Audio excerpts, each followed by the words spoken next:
ಒಂದು cinema hit block buster ಅಂತ ಎರಡು ಥರ ಕನ್ಸಿಡರ್ ಮಾಡ್ತಾರೆ. ಒಂದು ಆ ಸಿನಿಮಾ ಮಾಡೋ ಕಲೆಕ್ಷನು ಮತ್ತು ಆ ಸಿನಿಮಾದಲ್ಲಿರುವಂಥ ಸ್ಟೋರಿ ಲೈನು. ಬಟ್ ನಾನು ಒಂದು ಸಿನಿಮಾನ ಹಿಟ್ ಅಂತ ಕನ್ಸಿಡರ್ ಮಾಡೋದು ಆ ಸಿನಿಮಾದ ಸ್ಟೋರಿ ಲೈನ್ ನೋಡಿದ ಮೇಲೆ. ಪುಷ್ಪ 2 ಓವರ್ ಹೈಪ್ಡ್ ಆಗಿದ್ರು ಕೂಡ ಆ ಸಿನಿಮಾದ ಸೀಕ್ವೆಲ್ ರಿಲೀಸ್ ಆದಾಗ ನನಗೆ ಒಂದು ಪವರ್ ಪ್ಯಾಕ್ ಸ್ಯಾಟಿಸ್ಫ್ಯಾಕ್ಷನ್ ಅಂತೂ ಖಂಡಿತವಾಗ್ಲೂ ಸಿಗಲಿಲ್ಲ. ನಿಮಗೆ ಯಾವ ಸಿನಿಮಾದ ಸೀಕ್ವೆಲ್ ಪವರ್ ಪ್ಯಾಕ್ ಸ್ಯಾಟಿಸ್ಫ್ಯಾಕ್ಷನ್ ಸಿಕ್ತು ಅನ್ನೋದನ್ನ ಕಮೆಂಟ್ ಮಾಡಿ. ಇನ್ನು ಅಲ್ಲು ಅರ್ಜುನ್ ಅವರು ಪುಷ್ಪ ಟೀಮ್ ಅವರು ಕರ್ನಾಟಕದಲ್ಲಿ ಪ್ರೆಸ್ ಮೀಟ್ ಮಾಡಲಿಲ್ಲ, ಇವೆಂಟ್ ಮಾಡಲಿಲ್ಲ, ಪ್ರಮೋಷನ್ ಮಾಡಲಿಲ್ಲ ಅಂತ ಎಲ್ಲರೂ ಹೇಳಿದ್ರು ಕೂಡ ಕರ್ನಾಟಕದಲ್ಲಿ ಕಲೆಕ್ಷನ್ ಆಗಿರುವ ಅಮೌಂಟು 23 crores ಒನ್ಲಿ ಇನ್ ಕರ್ನಾಟಕ.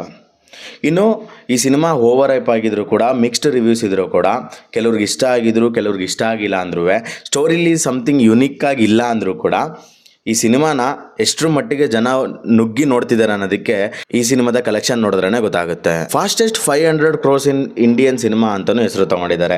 ಆ್ಯಕ್ಚುಲಿ ಈ 3 ದಿನದಲ್ಲಿ 500 ಕೋಟಿ ಅಂದರೆ ಸುಮ್ಮನೆ ಏನಲ್ಲ. ಬಟ್ ಆದರೂ ಈ ಸಿನಿಮಾದ ಬಜೆಟು 400 crores ಪ್ಲಸ್ ಇದ್ರು ಕೂಡ ಅಲ್ಲು ಅರ್ಜುನ್ ಅವ್ರು ಮತ್ತು ಡೈರೆಕ್ಟರು ಪ್ರಾಫಿಟ್ ಶೇರಿಂಗ್ ಬೇಸಿಸ್ ಮೇಲೆ ವರ್ಕ್ ಮಾಡ್ತಾರೆ. ಈ ಸಿನಿಮಾ ಬಜೆಟ್ಗಿಂತ ಜಾಸ್ತಿ ಏನು ಕಲೆಕ್ಷನ್ ಮಾಡುತ್ತೆ ಅದರಲ್ಲಿ ಪ್ರಾಫಿಟ್ ಶೇರ್ ಆಗುತ್ತೆ ಅನ್ನೋ ಮಾತು ಕೂಡ ಇದೆ.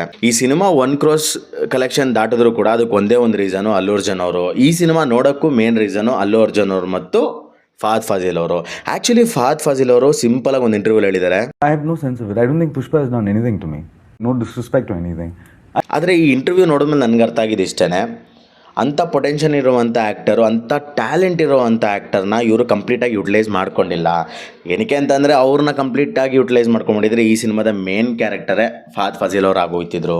ಸೊ ನಾನು ರಿವ್ಯೂಲ್ ಹೇಳಿರಂಗೆ ಈ ಸಿನಿಮಾದಲ್ಲಿ ವಿಲ್ಲನ್ಗಳನ್ನ ಡಮ್ಮಿ ಮಾಡಿದ್ರು ಕೂಡ ನನ್ನ ಪ್ರಕಾರ ಫಹದ್ ಫಾಜಿಲ್ ಅವ್ರಿಗಿಂತ ದೊಡ್ಡ ವಿಲ್ಲನ್ ಬೇಕಾಗೇ ಇರಲಿಲ್ಲ. ಅವ್ರ ಟ್ಯಾಲೆಂಟ್ನ ಕಂಪ್ಲೀಟಾಗಿ ಯುಟಿಲೈಸ್ ಮಾಡ್ಕೊಂಡಿದ್ದಿದ್ರೆ ಅಲ್ಲು ಅರ್ಜುನ್ ಅವ್ರಿಗೆ ಪರ್ಫೆಕ್ಟ್ ವಿಲ್ಲನ್ ಅಂತಲೂ ಹೇಳ್ಬೋದು. ಅಂಥ ಒಳ್ಳೆ ಆ್ಯಕ್ಟರ್ಸ್ನ ಮಾಡಿಕೊಂಡು ಪಾರ್ಟ್ 3ಯಲ್ಲಿ ಹೊಸ ವಿಲ್ಲನ್ ಬೇರೆ ಇಂಟ್ರೊಡ್ಯೂಸ್ ಮಾಡ್ತಿದ್ದಾರೆ.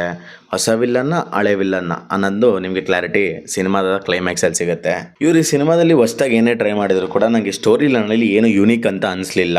ಏನಕ್ಕೆ ಅಂದರೆ ನೀವು ಆಲ್ರೆಡಿ ಮೀಮ್ ಪೇಜಸಲ್ಲಿ ಮತ್ತು ಟ್ರೋಲ್ ಪೇಜಸಲ್ಲಿ ಆಲ್ರೆಡಿ ನೋಡ್ತಾ ಇದ್ದೀರಾ. ಸಾಂಗು, ಡ್ಯಾನ್ಸು, ಸ್ಟೆಪ್ಸು ಪ್ರತಿಯೊಂದು ಸ್ಟೋರಿ ಲೈನಿಂದ ಕಂಪ್ಲೀಟ್ ಕಾಪಿ ಅಂತ ಹೇಳಿದ್ರು ಕೂಡ ಜನ ಹೋಗಿ ಸಿನಿಮಾನ ನೋಡ್ತಿದ್ದಾರೆ. ನನ್ನ ಪ್ರಕಾರ ಕಾಪಿ ಮಾಡೋದು ತಪ್ಪಲ್ಲ, ಆದರೆ ಹೊಗಳಂಗೆ ಮಾಡಬೇಕು, ಉಗಿಯಂಗಲ್ಲ. ಆ ವಿಷಯದಲ್ಲಿ ಬಂದರೆ ಈ ಸಿನಿಮಾದಲ್ಲಿ ಉಗಿಯೋ ಥರ ಏನೂ ಇಲ್ಲ. ಏನಕ್ಕೆ ಈ ಸಿನಿಮಾದಲ್ಲಿ ಮಾಡಿರುವಂಥ ಒಂದು ಜಾತ್ರೆ ಸೀನ್ ಆಗಿರ್ಬೋದು, ಅಲ್ಲು ಅರ್ಜುನ್ ಅವರ ಒಂದು ಫೈಟ್ ಸೀಕ್ವೆನ್ಸ್ ಆಗಿರ್ಬೋದು, ತುಂಬಾ ಸಖತ್ತಾಗಿ ಮಾಡಿದ್ದಾರೆ. ಅಲ್ಲು ಅರ್ಜುನು ಅಂದರೆ ಪುಷ್ಪ ಅವರು ನಾರ್ಮಲ್ ಕಾದು ಸೂಪರ್ ಮ್ಯಾನ್ ಅಂತಲೂ ಹೇಳ್ಬೋದು. ಏನಕ್ಕೆ ಅಂತಂದರೆ ಪ್ರತಿಯೊಂದು ಫೈಟ್ ಸೀಕ್ವೆನ್ಸಲ್ಲಿ ನಿಮ್ಗೆ ಅದೇ ಥರ ಫೀಲ್ ಕೊಡುತ್ತೆ. ಮತ್ತು ಈ ಸಿನಿಮಾದಲ್ಲಿ ನೀವು ಫ್ರೇಮ್ ಟು ಫ್ರೇಮ್ ಲಾಜಿಕ್ ಅಂತ ಹುಡ್ಕಕ್ಕೆ ಹೋಗ್ಬಿಡಿ. ಏನಕ್ಕೆ ಅಂತಂದರೆ ಹೈಪ್ಗೆ ತಕ್ಕಂತೆ ಸಿನಿಮಾ ಮಾಡಿದ್ದಾರೆ. ಈಗಿನ ಸಿನಿಮಾ ಕಲ್ಚರ್ ಮತ್ತು ಟ್ರೆಂಡು ಸಿಂಪಲ್ ಕಣ್ರಿ.